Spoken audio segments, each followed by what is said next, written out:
Good morning students.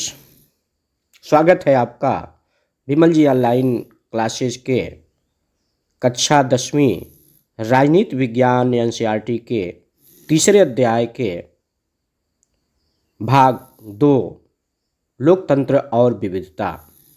प्रिय छात्र छात्राओं, इसके पहले इस अध्याय का एक वीडियो मैंने आपके सम्मुख प्रस्तुत किया था। हमें उम्मीद है कि वह वीडियो आपको पसंद आया होगा। और आज भाग 2 लोकतांत्रिक राजनीति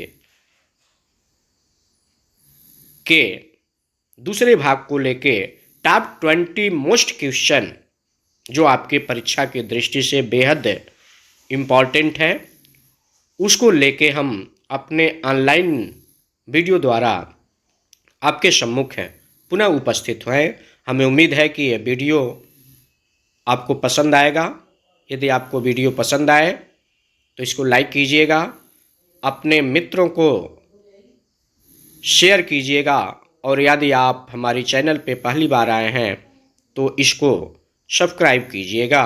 और यदि जहां आपको किसी प्रकार की कोई डाउट है, कोई चीज़ समझ में नहीं आई है, तो आप कमेंट के माध्यम से या क्लास में उसकी जानकारी हमसे अवश्य लीजिएगा। प्रिय छात्र छात्राओं, हम शुरू करते हैं। क्वेश्चन नंबर 1, एफ्रो अमेरिकी का क्या तात्पर्य है? प्रिय छात्र छात्राओं, पर जब हम लोग तीसरे अध्याय का अध्ययन किए थे तो उसमें मैंने बताया था कि एफ्रो अमेरिकी वे लोग होते हैं जो अमेरिका के वंशज होते हैं, लेकिन 17वीं शताब्दी से लेकर 19वीं शताब्दी की शुरुआत तक अमेरिका में गुलाम बनाकर लाया गया था। यानी कि कहने का तात्पर्य है कि एफ्रो अमेरिकी जो लोग हैं वे लोग अमेरिका के मूल वंशज नहीं हैं। अमेरिका के लोग अफ्रीका के लोगों को 17वीं से 19वीं सदी के बीच उन लोगों को अपने यहाँ गुलाम बनाकर लाए थे, और इस आधार पे जब वे यहाँ आते हैं तो यहीं बस जाते हैं, रच जाते हैं, और इस आधार पे उनकी जो पीढ़ी है उन सभी लोगों को हम लोग एफ्रो अमेरिकी कहते हैं। और ये जो अफ्रो अमेरिकी लोग हैं, इसको आप समझिएगा कि यही निग्रो लोग हैं। इन्हीं लोगों को अश्वेत लोग कहा जाता है। इन्हीं लोगों को काली चमड़ी वाले लोग की संज्ञा दी जाती है। परीक्षा छात्र, दूसरा क्वेश्चन, अश्वेत अमेरिकी लोग कौन हैं?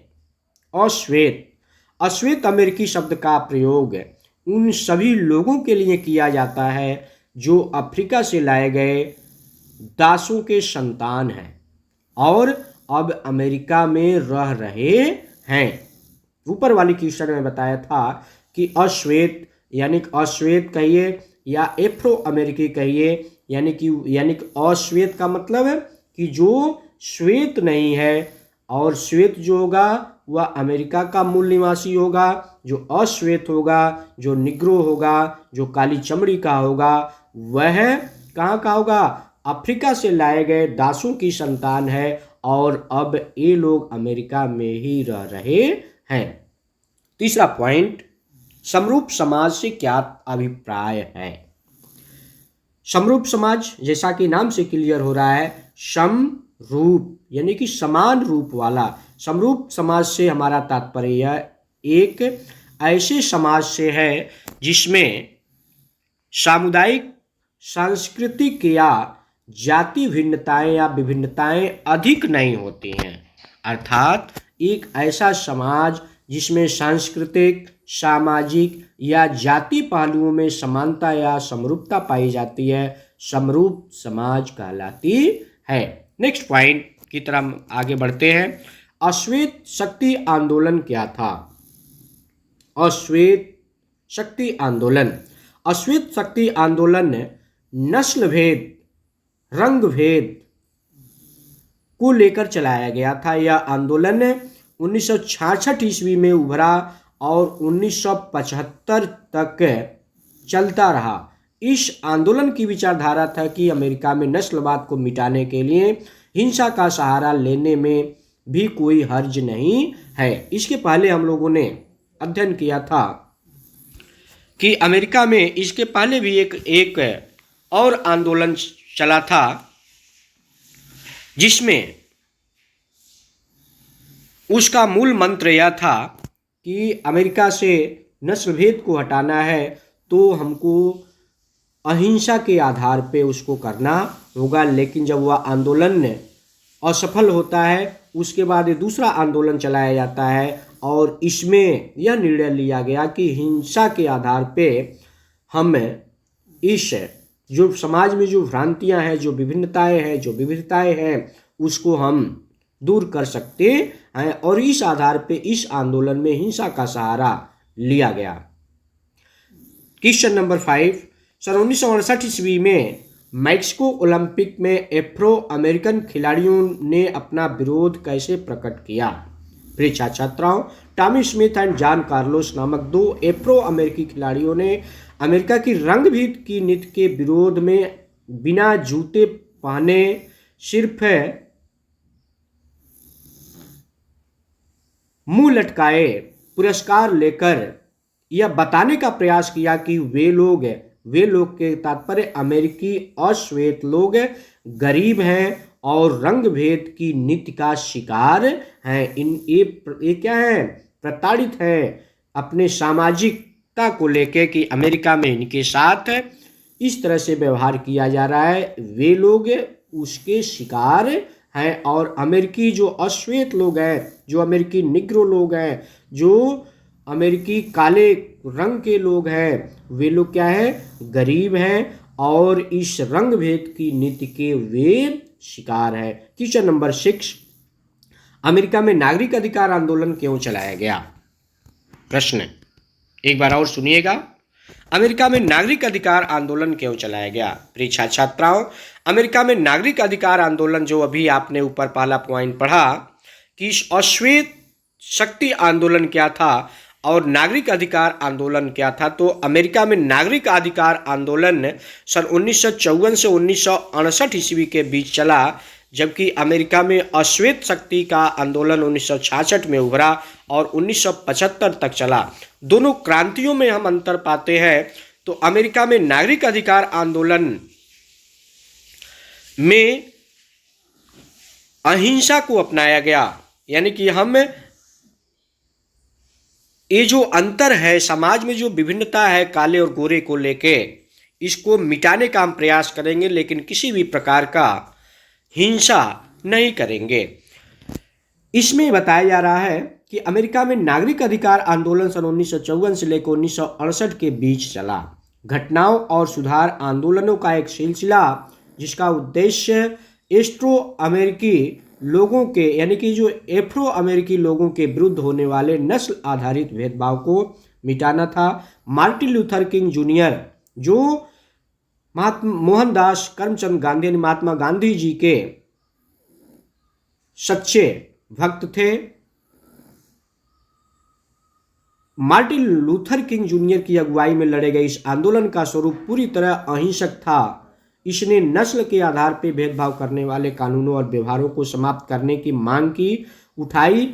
यह आंदोलन अंततः सफल हुआ और परिणाम में होता है कि जो मार्टिन लूथर किंग जूनियर थे, इनकी हत्या कर दी जाती है। और इसके बाद जब अमेरिका के अश्वेत लोगों को लगता है कि अब हमारा जो मूवमेंट है, हमारा जो आंदोलन है, वह अहिंसा के आधार पे हम सफलता नहीं प्राप्त कर सकते हैं, तो वे लोग फिर दूसरा आंदोलन प्रारंभ करते हैं और उस आंदोलन का नाम होता है अश्वेत शक्ति आंदोलन और इसमें हिंसा को आधार बनाया गया।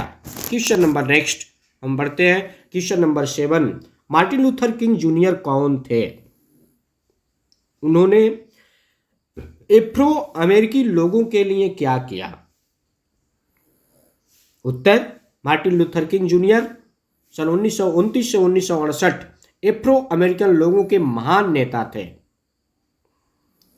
जिन्होंने अमेरिका में नागरिक अधिकार आंदोलन चलाकर अमेरिका की सरकार को मजबूर कर दिया कि वह एफ्रो अमेरिकन लोगों के सन 1964 में सिविल राइट एक्ट और 1965 में वोटिंग राइट्स एक्ट पास करे। नेक्स्ट क्वेश्चन, क्वेश्चन नंबर 8, सामाजिक विभाजन किस प्रकार से राजनीति को प्रभावित करते हैं? सामाजिक विभाजन किस प्रकार से राजनीति को प्रभावित करते हैं? सामाजिक विभाजन का राजनीति पर प्रभाव, इसको हम देखेंगे। सामाजिक विभाजन हर छोटे बड़े देश में विद्यमान है। कोई ऐसा देश नहीं है जहां समाज के आधार पर विभिन्नताएं नहीं हैं। सामाजिक विभाजन हर छोटे बड़े देश में विद्यमान है। हर राजनीतिक दल ने, क्योंकि चुनाव जीतने होते हैं तो किसी न किसी सामाजिक विभाजन को लेने का प्रयत्न किया जाता है। सामाजिक विभाजन समाज में भेदभाव की भावना को प्रोत्साहन होता है, जिससे राष्ट्रीय एकता एवं अखंडता को खतरा होता है। ये जो सामाजिक विभाजन, सामाजिक भेदभाव की जो स्थिति होती है, वह निश्चित रूप से वह देश की, राष्ट्र की एकता और अखंडता के लिए वह खतरा होता है। सामाजिक विभाजन राजनीतिक अस्थिरता को बढ़ावा देता है। अधिकतर देशों में मतदान का स्वरूप सामाजिक विभाजन के द्वारा निर्धारित होता है, क्योंकि प्रत्येक सामाजिक समूह का जुगाड़ एक विशेष राजनीतिक तलब की होता है। यानी कि प्रत्येक जो सामाजिक समूह है उसका जो झुकाव होगा वह किसी विशेष राजनीतिक दल की तरफ ही होता है। यानी कि इस आधार पे हम कह सकते हैं कि दलबंदी होती है, और इस आधार पे ये तो रहा सामाजिक विभाजन का राजनीति पर प्रभाव। क्वेश्चन नंबर 9, भारत जैसे बड़े देशों में सामाजिक विभाजन होते हैं, व्याख्या करें। परीक्षा छात्राओं, एनालिसिस है कि भारत जैसे इतने बड़े लोकतांत्रिक देश में सामाजिक विभाजन होते हैं, व्याख्या करें। भारत जैसे बड़े देश में सामाजिक विभाजन, तो इसमें हम पाते हैं कि भारतीय समाज समरूप समाज नहीं है। हम जिस समाज में रहते हैं, हम भारत के जिस समाज में रहते हैं वह समरूप नहीं है। अर्थात समाज में विभिन्न धर्मों, संस्कृतियों, भाषा, क्षेत्र, संप्रदाय, धर्म, मजहब, क्षेत्र, लिंग आदि के लोगों का अस्तित्व है। प्रत्येक समाज में सामाजिक विविधता पाई जाती है, लेकिन यह जरूरी नहीं है कि प्रत्येक समाज में विविधता सामाजिक विभाजन का कारण बने। भारत विविधता वाला देश है, हमारी संस्कृति है विविधता में एकता, भारत की महानता। विश्व के अधिकतर समाजों में सामाजिक विभाजन देखने को मिलता है। देश बड़ा हो या छोटा, इससे खास फर्क नहीं पड़ता है। छोटे बड़े किसी भी देश में जहाँ धार्मिक विविधता, सांस्कृतिक विविधता, भाषाई विविधता आदि का अस्तित्व हो, वहाँ अगर इन विविधताओं को युक्तिपरक तरीके से नहीं संभाला जाता है तो सामाजिक विभाजन की संभावना प्रबल होती है। जैसा कि आपने सत्ता की साझेदारी में पहले अध्याय में अध्ययन किया, किस प्रकार से सत्ता का वहाँ विभाजन किया जाता है, और बेल्जियम को गृह युद्ध से बचाया जाता है, लेकिन सत्ता का विभाजन श्रीलंका में नहीं होता है, और वहां स्थिति होती है कि समाज में गृह युद्ध होता है। तो निश्चित रूप से इस पे हमको अमल करना चाहिए परीक्षा छात्राओं। नेक्स्ट क्वेश्चन, लास्ट क्वेश्चन, सन 1968 में मैक्सिको ओलंपिक खेलों में क्या घटना घटे? हम देखते हैं कि सन 1958 सन 1968 में मैक्सिको में होने वाले ओलंपिक खेलों में 200 मीटर का एक इवेंट रखा गया। इस 200 मीटर की दौड़ में 2 अमेरिकी धावकों क्रमशः टॉमी स्मिथ और जॉन कार्लोस ने क्रमशः स्वर्ण और कांस्य पदक जीते थे, परंतु उन्होंने पदक समारोह के समय पदक लेते समय अमेरिका की रंग-भेद की नीति का अपने ही ढंग से विरोध किया। उन्होंने बिना जूते पहने सिर्फ मोजे पहने हुए पुरस्कार लेने, मुझे ऐसा करके उन्होंने यह जताने का प्रयास किया कि अमेरिकी अश्वेत लोग गरीब हैं। राष्ट्रगान बजते समय सिर झुकाए और मुट्ठी ताने हुए दोनों खड़े रहने का तात्पर्य था कि वह असहाय है, परंतु वे अपना संघर्ष जारी रखेंगे। काले दस्ताने हटाने और मुट्ठी बंधी हुई मुट्ठियां अश्वेत शक्ति की प्रतीक थी। स्मिथ ने अपने गले में काला मफलर रखा था और जॉन कार्लोस ने गले में काले मणिकों की मालाएं पहनी थी, जो विरोध के साथ साथ अमेरिका के लोगों के आत्मगौरव को प्रदर्शित करते थे। इन प्रतीकों और तौर तरीकों से उन्होंने अमेरिका में होने वाले रंगभेद के प्रति अंतर्राष्ट्रीय बिरादरी का ध्यान अपने इन शारीरिक भाव भंगिमाओं के माध्यम से खींचने का प्रयास किया और बताने का प्रयास किया कि अमेरिका जैसे लोकतांत्रिक देश में, जिन्होंने विश्व में सबसे पहले लोकतंत्र को अपनाया, आज समाज की ये स्थिति है कि हम असहाय हैं। प्रिय छात्र छात्राओं, इसी के साथ ये टॉपिक हम यही समाप्त करते हैं। फिर नेक्स्ट टॉपिक के साथ हम मिलेंगे। तब तक के लिए आप सभी लोगों को धन्यवाद।